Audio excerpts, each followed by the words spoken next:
안녕하세요. 귀한 하나님의 자녀 여러분. 오늘 우리는 삶의 가장 근본적인 관계인 결혼에 대해 성경이 무엇을 말하는지 깊이 탐색하는 여정을 떠나려 합니다. 시작하기에 앞서 이 귀한 지혜의 말씀을 사랑하는 이들과 나누고 싶으시다면 공유하기를 통해 하나님의 은혜를 전파해 주십시오. 여러분의 구독과 좋아요는 저희가 더 좋은 콘텐츠를 만드는 데 큰 힘이 됩니다. 여러분의 삶에 하나님의 축복이 가득하기를 소망합니다. 아마서양 결혼식에 참석해 보신 분들은 연합의 촛불이라는 순서를 보신 적이 있을 겁니다. 신랑과 신부의 부모님이 입장하면서 각자 하나의 초에 불을 붙여 단상 양쪽에 세워둡니다. 이 두 개의 촛불은 신랑과 신부가 각각 살아온 서로 다른 배경, 가치관, 삶의 방식을 상징합니다. 재정을 관리하는 법, 자녀를 양육하는 방식, 심지어 저녁 식사 후 누가 설거지를 할 것인가에 대한 생각까지 모든 것이 담겨있는 불꽃이죠. 그리고 예식의 어느 순간 신랑과 신부는 양가의 촛불을 하나씩 들고 나와 가운데에 있는 더 큰 초에 함께 불을 붙입니다. 이는 두 개의 다른 삶이 만나 이제는 새로운 하나의 공동체를 이루었음을 선포하는 아름다운 상징입니다. 이때 어떤 사람들은 원래의 두 촛불을 끄기도 하지만 저는 그것이 최선의 방법은 아니라고 생각합니다. 결혼했다고 해서 한 사람의 고유한 개성과 은사, 하나님이 주신 특별한 소명이 사라지는 것은 아니기 때문입니다. 남편은 여전히 그 자신이고 아내 또한 여전히 그 자신입니다. 각자의 촛불은 계속 타오르며 빛을 발해야 합니다. 다만 이제는 그 두 불꽃이 하나의 더 크고 밝은 빛, 즉 가정이라는 새로운 불꽃을 함께 만들어가는 것입니다. 이것이 바로 결혼의 신비입니다. 성경 에베소서 5장에서도 이 비밀이 크다고 말합니다. 참으로 복잡하고 심오한 여정이죠. 오늘부터 우리는 이 결혼이라는 위대한 여정을 함께 탐험할 것입니다. 앞으로 우리는 남편과 아내의 역할, 우정, 부부관계, 그리고 갈등을 지혜롭게 해결하는 법에 대해 차례로 살펴볼 것입니다. 하지만 오늘은 그 모든 것에 앞서 가장 근본적인 질문에 답하고자 합니다. 성경이 말하는 결혼의 본질은 무엇인가? 본격적인 이야기에 앞서 이 여정을 시작하는 모든 부부, 그리고 미래의 부부들에게 한 가지 간곡한 부탁을 드리고 싶습니다. 이 시리즈를 들으시면서 배우자의 성령님 역할을 하려고 애쓰지 마십시오. 이건 내 아내가 꼭 들어야 하는 말인데, 혹은 내 남편이 이 부분을 깨달아야 해 라는 생각이 들 때 그 역할은 성령님께 온전히 맡겨드리십시오. 우리가 직접 나서서 배우자를 바꾸려 할 때 우리는 성령님께서 그 사람 안에서 행하시려는 놀라운 일을 방해하게 됩니다. 잠언에서는 다투며 성내는 아내와 함께 사는 것보다 사막에서 혼자 사는 것이 낫다고까지 말합니다. 이는 아내뿐만 아니라 남편에게도 동일하게 적용되는 지혜입니다. 잔소리나 비난으로는 사람을 변화시킬 수 없습니다. 오직 성령님의 부드러운 만지심만이 가능합니다. 그리고 기억하십시오. 두 사람 중 한 명이라도 관계에 문제가 있다고 느낀다면 그것은 정말 문제가 있다는 신호입니다. 그건 당신 문제지, 나는 괜찮아 라고 말하며 외면해서는 안 됩니다. 두 사람이 한 몸을 이루었기 때문입니다. 오늘날 우리는 결혼에 대한 두 가지 매우 다른 관점이 첨예하게 대립하는 시대에 살고 있습니다. 하나는 전통적이고 역사적인 관점이며 다른 하나는 현대적인 관점입니다. 전통적 관점에서 결혼은 상호 간의 사랑과 자녀 양육, 그리고 서로를 보호하기 위해 고안된 영구적인 언약 관계입니다.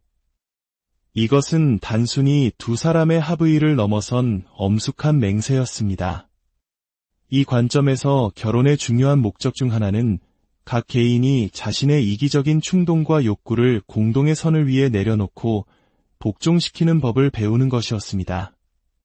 내가 원하는 것, 나의 계획, 나의 꿈보다 우리의 연합을 더 중요하게 여기는 훈련의 장이었던 셈이죠.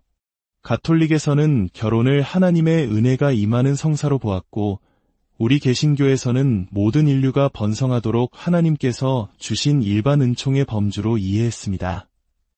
즉, 결혼이라는 언약적 울타리가 여성과 아이들, 나아가 사회 전체를 가장 안전하게 보호하고 번영하게 하는 최선의 장치라고 믿었던 것입니다. 하지만 계몽주의 시대를 거치면서 결혼에 대한 관점은 급격하게 변하기 시작했습니다. 삶의 의미가 자기 부인과 헌신을 통해 공동체에 기여하는 것에서 개인의 자유로운 선택을 통해 자아를 실현하고 개인적인 만족을 찾는 것으로 바뀌었습니다. 결혼은 더 이상 하나님과 사회에 대한 의무를 이행하는 신성한 제도가 아니라 정서적, 성적 만족과 자기 개발을 위한 수단으로 제정이 되었습니다. 이 새로운 관점에서 결혼은 영구적인 언약이 아닌 상호 이익을 위한 계약으로 전락했습니다. 언약과 계약의 차이를 아시겠습니까? 계약은 상대방이 약속한 것을 제공하지 않으면 언제든 파기될 수 있습니다. 당신이 나를 행복하게 해주는 동안만 이 관계는 유효하다는 식이죠. 이는 히브리인들이 아하바라고 불렀던 의지적인 사랑, 즉 나는 당신의 모든 연약함을 보았지만 그럼에도 불구하고 당신 곁을 떠나지 않겠다고 결단하는 언약적 사랑과는 정반대입니다. 현대의 많은 사람들은 이런 계약적 관점을 가지고 배우자를 찾습니다. 나를 즐겁게 해주고 지적으로 자극하며 성적으로 매력적이고 나와 취미가 같으면서 동시에 나라는 존재 자체를 온전히 지지해주는 사람. 꿈같은 이야기지만 이것은 한 인간에게 다른 인간이 신이 되어주기를 요구하는 것과 같습니다. 이는 결혼과 배우자에게 엄청난 압박을 가하는 일입니다. 마치 숙주는 없는데 서로의 피를 빨아먹으려는 두 마리의 진드기와 같은 관계가 될 수밖에 없습니다. 서로에게 생명을 달라고 나를 채워달라고 아우성치지만 결국 둘 다 고갈될 뿐입니다. 이러한 과도한 이상주의는 쓰라린 실망과 냉소로 이어지기 쉽습니다. 그래서 오늘날 많은 젊은이들이 결혼을 미루거나 아예 포기하기도 합니다. 모든 결혼은 불행하고 절반은 이혼으로 끝난다는 잘못된 통념에 사로잡혀 있습니다. 하지만 과연 그럴까요? 갤럽에서 3년간 250만 명을 대상으로 조사한 결과는 정반대의 이야기를 들려줍니다. 기혼 성인이 미혼 성인보다 자신의 삶이 번창하고 있다고 답할 확률이 20% 더 높았습니다. 놀랍게도 결혼 여부는 교육 수준, 인종, 나이, 성별보다 개인의 행복감을 예측하는 더 강력한 지표였습니다. 이 행복감은 남성과 여성 모두에게 동일하게 나타났습니다. 더욱 흥미로운 점은 조사 초기에 행복하지 않다고 답했던 부부 중 40%가 3년 후에는 자신들의 관계가 번창하고 있다고 응답했다는 사실입니다. 이는 어려운 시기를 겪더라도 성급하게 이혼을 선택하지 않고 관계를 지켜나간 부부들이 상상 이상의 행복을 경험하게 된다는 것을 보여줍니다. 사회학적 데이터는 성경의 진리를 뒷받침할 뿐입니다. 결혼한 사람들이 우리 문화권에서 가장 행복한 집단이라는 것입니다. 그렇다면 성경이 말하는 결혼의 진짜 모습은 무엇일까요? 오늘 저는 두 가지 핵심을 말씀드리고자 합니다. 첫째, 결혼은 거룩한 동력 관계입니다. 둘째, 결혼은 신비로운 그림입니다. 먼저 창세기 2장 15절에서 25절 말씀을 보겠습니다. 여호와 하나님이 그 사람을 이끌어 에덴 동산에 두어 그것을 경작하며 지키게 하시고 여호와 하나님이 이르시되 사람이 혼자 사는 것이 좋지 아니하니 내가 그를 위하여 돕는 배필을 지으리라 하시니라. 아담이 모든 가축과 공중의 새와들의 모든 짐승에게 이름을 주니라. 아담이 돕는 배필이 없으므로 여호와 하나님이 아담을 깊이 잠들게 하시니 잠들매 그가 그 갈빗대 하나를 취하고 살로 대신 채우시고 여호와 하나님이 아담에게서 취하신 그 갈빗대로 여자를 만드시고 그를 아담에게로 이끌어 오시니 아담이 이르되 이는 내 뼈 중에 뼈여 살 중에 살이라 이것을 남자에게서 취하였은즉 여자라 부르리라 하니라. 이러므로 남자가 부모를 떠나 그의 아내와 합하여 둘이 한 몸을 이룰지로다. 아담과 그의 아내 두 사람이 벌거벗었으나 부끄러워하지 아니하니라. 하나님께서는 아담이 혼자 있는 것이 좋지 않다고 말씀하셨을까요? 아직 죄가 세상에 들어오기 전이었고 전지전능하신 하나님께서 무언가를 깜빡하셨을 리도 없습니다. 이 질문에 답하기 위해 우리는 잠시 창세기 한 장으로 돌아가야 합니다. 창세기 한 장이 창조 전체를 넓은 광각 렌즈로 보여준다면 두 장은 그중 인간 창조와 에덴, 동산의 이야기를 주민해서 보여주는 것과 같습니다. 창세기 한 장 27절과 28절입니다. 하나님이 자기 형상 곧 하나님의 형상대로 사람을 창조하시되 남자와 여자를 창조하시고 하나님이 그들에게 복을 주시며 하나님이 그들에게 이르시되 생육하고 번성하여 땅에 충만하라. 땅을 정복하라. 바다의 물고기와 하늘의 새와 땅에 움직이는 모든 생물을 다스리라 하시니라. 하나님께서는 남자와 여자를 당신의 형상대로 창조하시고 그들에게 온 땅을 다스리고 하나님의 진리와 선하심과 아름다움으로 가득 채우라는 위대한 사명을 주셨습니다. 이것이 바로 문화 명령입니다. 하나님은 에덴이라는 완벽한 모델을 만드시고 이제 첫 왕과 왕비인 아담과 하와에게 이 에덴의 문화를 온 세상으로 확장하라고 명령하신 것입니다.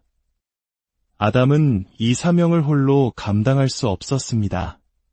그는 동물들의 이름을 지으며 다스리는 능력을 보여주었지만 온 땅을 하나님의 아름다움으로 채우는 이 거대한 프로젝트를 함께할 파트너는 없었습니다. 말이나게 그 어떤 피조물도 이 사명을 함께할 수 없었습니다. 이것이 바로 하나님께서 사람이 혼자 있는 것이 좋지 않다고 말씀하신 이유입니다. 아담에게는 그를 돕는 배필이 필요했습니다. 여기서 돕는 배필이라는 히브리어 에제르 케네그도는 단순히 보조적인 역할을 의미하지 않습니다. 구약 성경에서 에제르라는 단어는 대부분 이스라엘을 도우시는 하나님 자신을 가리킬 때 사용됩니다. 즉, 여성은 남성의 사명을 완성하기 위해 하나님처럼 강력하고 필수적인 존재로 창조된 동등한 파트너라는 뜻입니다. 마침내 하와를 보았을 때 아담은 이는 내 뼈 중에 뼈여 살 중에 살이라 라고 외칩니다. 마침내 나와 같은 존재, 위대한 사명을 함께 이룰 파트너를 만났다는 환희의 외침이었습니다. 그렇습니다. 결혼의 첫 번째 본질은 하나님의 선하심과 아름다움을 온 땅에 드러내기 위한 거룩한 동역 관계입니다. 이는 내 배우자가 나를 섬기고 나를 행복하게 만들어야 한다는 이기적인 요구와는 차원이 다릅니다. 우리 부부의 목표는 우리의 연합을 통해 어떻게 하나님의 영광을 드러낼 수 있을까가 되어야 합니다. 우리가 돈을 어떻게 쓰고 시간을 어떻게 사용하며 자녀를 어떻게 양육하고 우리의 재능을 어디에 사용하는지 그 모든 것이 위대한 목적을 향해야 합니다. 물론 이것은 독신이거나 이혼했거나 사별한 사람들이 이 하나님의 계획에서 제외된다는 의미는 결코 아닙니다. 예수님께서는 독신이셨지만 그 누구보다 완벽하게 하나님의 사명을 이루셨습니다. 사도 바울은 오히려 독신이 주님을 섬기는데 더 유리할 수 있다고 말했습니다. 하나님께서는 결혼한 사람이든 독신인 사람이든 모든 사람을 당신의 위대한 계획 안에서 사용하십니다. 다만 결혼은 이 파트너십을 이루는 특별하고 강력한 방법 중 하나라는 것입니다. 두 번째로, 결혼은 신비로운 그림입니다. 이것이 결혼의 더 깊은 본질입니다. 삼위일체 하나님께서는 당신의 완벽한 사랑과 기쁨이 흘러넘쳐 창조라는 캔버스 위에 당신과 우리 사이의 사랑 이야기를 그려 넣으셨습니다. 바로 결혼이라는 그림을 통해서 말입니다. 남자가 여자를 갈망하고 여자가 남자의 사랑을 받기 원하는 것은 단순한 생물학적 충동을 넘어섭니다. 그것은 바로 그리스도께서 교회를 얼마나 뜨겁게 사랑하시고 추구하시는지를 보여주는 그림자입니다. 성경 전체는 하나님과 그의 백성 사이의 언약 관계를 설명하기 위해 결혼이라는 이미지를 가장 일관되게 사용합니다. 출애굽기에서 하나님은 이스라엘 백성을 애굽의 노예 생활에서 구원하신 후 시내산에서 그들과 언약을 맺으십니다. 이것은 마치 하나님과 이스라엘의 결혼식과도 같았습니다. 하나님은 신실한 남편이 될 것을 약속하셨고 이스라엘은 순결한 아내가 될 것을 맹세했습니다. 그래서 이후 선지자들은 이스라엘이 우상을 숭배하고 하나님을 떠날 때마다 그들의 죄를 영적 간음이라고 불렀습니다. 예레미야는 내가 신부였을 때의 사랑, 광야에서 나를 따르던 그 헌신을 내가 기억하노라고 말하며 첫사랑을 회상합니다. 에스겔서는 하나님께서 버려진 이스라엘을 발견하시고 옷으로 그 부끄러움을 덮어주시고 맹세하여 언약을 맺어 당신의 소유로 삼으셨다고 아름답게 묘사합니다. 이 이미지는 신약으로 이어져 야고보서는 세상을 사랑하는 것을 간음하는 사람들아 라고 책망합니다. 그리고 성경의 마지막 책인 요한계시록은 인류 역사의 마지막을 어린 양의 혼인잔치로 장식합니다. 모든 구원받은 성도들이 순결한 신부가 되어 신랑이신 예수 그리스도와 영원히 연합하는 영광스러운 장면입니다. 이것이 왜 중요할까요? 많은 부부 문제의 근원은 사실 결혼 문제가 아니라 예수님 문제이기 때문입니다. 만약 우리가 그리스도의 사랑과 은혜, 그분이 주시는 정체성을 온전히 받지 못한다면 우리는 그것을 배우자에게서 얻으려고 발버둥 칠 것입니다. 저는 제 아내에게서 저의 깨어진 자아를 치유해주고 저의 모든 필요를 채워주기를 기대했습니다. 하지만 그녀는 그럴 능력이 없습니다. 이 세상 어떤 인간도 다른 인간에게 신이 되어줄 수 없습니다. 저는 먼저 하나님께로부터 온전한 사랑과 용납, 그리고 정체성을 받아야 합니다. 내가 온 우주의 왕이신 하나님의 사랑받는 자녀라는 사실을 깨달을 때 비로소 배우자를 옥죄는 헛된 기대로부터 자유로워질 수 있습니다. 하나님께서 채워주셔야 할 텅 빈 공간을 배우자가 채워주길 요구하는 것을 멈출 때 우리의 결혼 생활은 비로소 숨 쉴 수 있게 됩니다. 요한계시록은 말합니다. 어린 양의 혼인잔치에 청함을 받은 자들은 복이 있도다. 지금 이 순간 여러분은 그 영광스러운 잔치에 초대받았습니다. 그리스도께서는 당신의 언약적 사랑과 헌신으로 이리 오라. 나의 식탁에 앉아라. 세상 어떤 배우자도 줄 수 없는 참된 만족과 치유, 온전함을 내가 너에게 주겠다고 말씀하십니다. 이 초대에 예라고 응답하십시오. 그리스도의 사랑 안에서 우리가 먼저 채워질 때 우리는 비로소 배우자에게 진정한 사랑을 줄 수 있는 사람이 됩니다. 그분의 용서를 경험했기에 배우자를 용서할 수 있고 그분의 은혜를 맛보았기에 배우자에게 은혜를 베풀 수 있습니다. 오늘 말씀을 마무리하며 기도하기 원합니다.